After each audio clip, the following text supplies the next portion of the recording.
L'Union européenne s'apprête à sanctionner le Niger de Abdourahmane Tchiani. Pour plus d'informations après le générique. Mais tout d'abord, avant de commencer, n'oubliez pas de vous abonner et activer la cloche de notification, car cela vous permettra de ne plus manquer les prochaines vidéos. Let's go! Bienvenue sur la Ligue planétaire.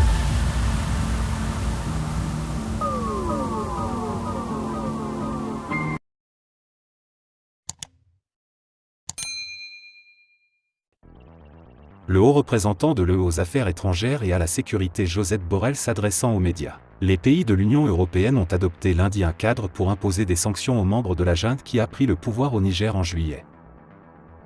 Le nouveau cadre permettra à l'UE de sanctionner les individus et entités responsables d'actions qui menacent la paix, la stabilité et la sécurité du Niger, portent atteinte à l'ordre constitutionnel ou constituent de graves violations des droits de l'homme ou du droit humanitaire international, a déclaré le Conseil de l'UE. Ce faisant, l'UE vise à refléter et à renforcer toutes les mesures prises par l'organisme régional ouest-africain, la CEDEAO. L'UE a condamné dès le début le coup d'État au Niger dans les termes les plus fermes, a déclaré le chef de la politique étrangère de l'UE, Josep Borrell. Avec la décision d'aujourd'hui, l'UE renforce son soutien aux efforts de la CEDEAO et envoie un message clair: les coups d'État militaires ont un coût. Avec ces mesures restrictives, l'UE pourrait geler les avoirs des entités et des individus ciblés et leur imposer des interdictions de voyager.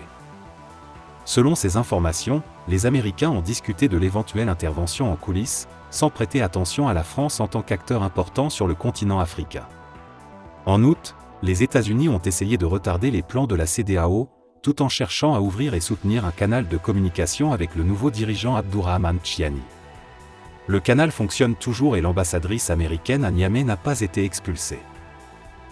Comme l'indique à l'édition un ministre anonyme, c'est un moyen d'envoyer un message à Tchiani: on est ouvert au dialogue, mais vous devez faire un pas dans cette direction, notamment limiter la durée de la période de transition et transférer le pouvoir aux autorités civiles. Selon la source, le président français Emmanuel Macron, à la différence de Washington, a préféré une voie de soutien radical du président déchu Mohamed Bazoum et a perdu sa présence militaire dans le pays et a vu son ambassadeur expulsé. Le 26 juillet, un groupe de militaires de la garde présidentielle s'est mutiné et a annoncé la destitution du président nigérien Mohamed Bazoum.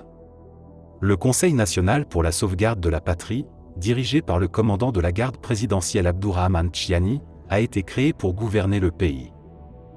Le Niger est un verrou pour tous les pays du Golfe, on n'a pas besoin de le démontrer. S'il est assailli de tous côtés et qu'il résiste, il faut demander comment nous faisons, c'est au prix d'énormes sacrifices.